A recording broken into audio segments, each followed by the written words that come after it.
আসসালামু আলাইকুম। আশা করি সবাই ভালো আছে। বেশ কিছুদিন আগে যাত্রাবাড়ে একটি দুর্ঘটনা হয়। দুর্ঘটনাটা যতদূর সম্ভাবনা যে ব্যক্তি দুর্ঘটনার শিকার হন তিনি সম্ভাবনা কোনো মাছ ব্যবসায়ী হতে পারেন।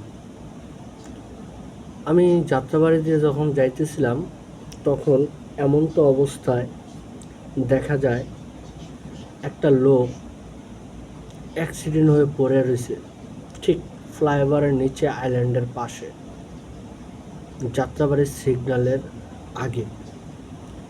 লোকটাকে মাঝখান দিয়ে দুই ভাগ হয়ে গেছে, তার হাত ছিঁড়ে দুই চাক্কার মাঝে আটকে রয়েছে।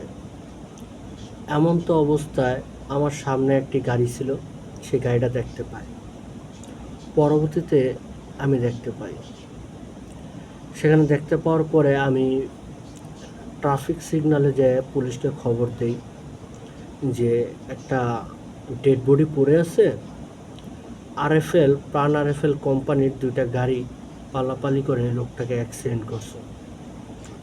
তখন আমার প্রশ্নের এ কথা বলার পরে ট্রাফিক পুলিশ এরা বলে যে যাত্রাবাড়ির মোড়ে যে পুলিশ কতগুলো মোড়ে পড়ে আসছিল সেটা কি দেখছিলা? আমি বলছি যে দেখেন, তাৎক্ষণিক ঘটনা যেটা সেটা নিয়ে আমি আপনার কাছে আসছি। তারা বলে যে আরও মরবে, ভবিষ্যতে সামনে আরও মরবে, এটা কিছুই না। তারা আমার কথা কোনো রকম কেয়ার করলো না, তারা আসলো না। সাধারণ ছাত্ররা ওখানে ছিল, সে অবস্থায় তারা দৌড়ে আসে এবং তাৎক্ষণিক ওই জ্যাম পার হয়ে আর যাইতে পারে নাই, গাড়ি দুইটা এ সময় আটকানো হয়। আটকানো হলে ড্রাইভার যতটুকু সম্ভাবনা পালায়। আমি আর বেশিক্ষণ সময় ওখানে থাকতে পারি না। তাই ট্রাফিক পুলিশের যে ক্ষোভ, যে পুলিশদের যে ক্ষোভ, এই ক্ষোভ আমি মনে করি না আগামীতে নির্বাচনে যেই জয়যুক্ত হয়ে আসুক, এই পুলিশ যারা এখনও চাকরিতে আছে, যারা এই গণহত্যার বিচার হয় নাই, ঠিক আছে, বা এখন মতো কোনো গ্রেপ্তার হয় নাই, তাদেরকে চাকরিচ্যুত করা হয় নাই, তাদেরকে এখনও মতো রাখা হয়েছে, এরা কিন্তু ভবিষ্যতে জনগণের উপরে একটা হামলা মামলা করবে নিঃসন্দেহে, বিভিন্ন অজুহাতে। কারণ জনগণের উপরে তাদের একটা ব্যাপক ক্ষোভ, যেটা আমরা দেখতেছি বিভিন্নভাবে।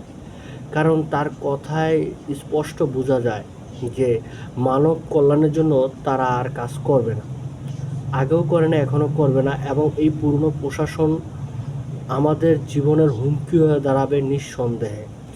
এরাই ডাকাত লেলিয়ে দিবে, এরাই চোর লেলিয়ে দিবে বিভিন্ন কৌশলে, মনে রাখবেন। কারণ এরা বিগত আওয়ামী লীগ সরকারের 5টা প্রশাসন ছিল। কারণ এদেরকে দিয়ে আপনি ঘরের শত্রু দিয়ে আপনি ভালো কিছু আশা করতে পারবেন না কখনই, কারণ শত্রু তো আপনার ঘরেই। তা আমি দাবি করব যে পুরনো যে প্রশাসন, এগুলোকে সব চাকরিচ্যুত করে নতুন করে কোনো নিয়োগ হোক।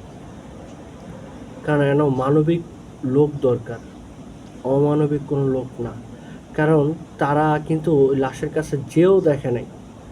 তারা আমাকে উল্টো বলে যে এখানে যে এতগুলো প্রশাসন মারা গেল, আসলে তারা যে গুল্লি করে নিজের ইচ্ছে হোক বা অন্যের নির্দেশে হোক, তারা যে গুল্লি করে এত লোককে মারল, সেটা তারা দেখার কোনো কিছু না। কিন্তু তাদের যে লোক মারা গেছে সেটা তাদের কাছে বড়।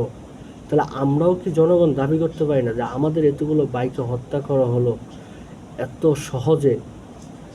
আমরা এই কয়দিন ধরে একটা ভিডিও আসতেছে, ব্যানের উপরে লাশের স্তূপ দিয়ে রাখতেছে, দৌড়ে দৌড়ে পাখির মতো, মানে গরু কাটলে যেভাবে মাংস পাক্কায় ফেলা, এইভাবে।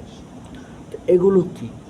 এতগুলো মানুষ কি এমনি এমনি মরে গেল? গাইবি গুলিতেই মারা গেল? তারা মারা গেছে। যেই সব ভিডিও ফুটেজে দেখা যাইতেছে প্রশাসন মানুষকে গুলি করে পাখির মতো মারছে, সেই প্রশাসনদেরকে যেন আইনের আওতায় আনা হয়। এখনও পর্যন্ত কোনো কথা কাজের সাথে মিল পাওয়া যাইতেছে না। আপনারা যদি এখনও সজাগ না হন, ভবিষ্যতে এর কঠোর মাশুল দিতে হবে নিঃসন্দেহে এই জনগণকে। ততক্ষণ পর্যন্ত ভালো থাকবেন। আসসালামু আলাইকুম।